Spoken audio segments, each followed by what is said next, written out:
GiveForward has helped thousands of families raise money for loved ones. When did you first realize that you were doing something special?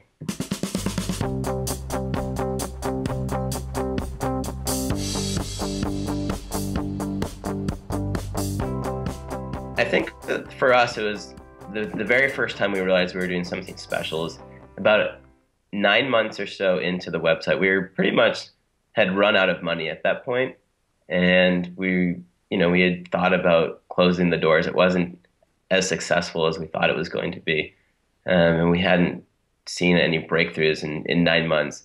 And then all of a sudden, we had two sisters who'd used the site, and they were 24 and 22 at the time, and one sister needed a kidney transplant, and unfortunately, her transplant coverage was maxed out. And so, even though she had insurance, they weren't going to cover the transplant.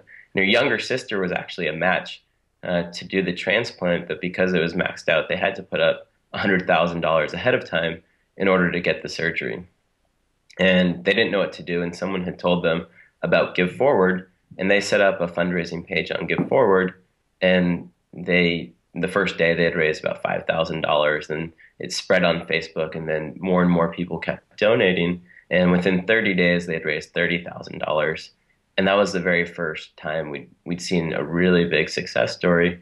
And the hospital, because of it, got tons of publicity and press, and the hospital, because of it, they started to say, okay, we'll grant you the surgery even if you don't have the $100,000.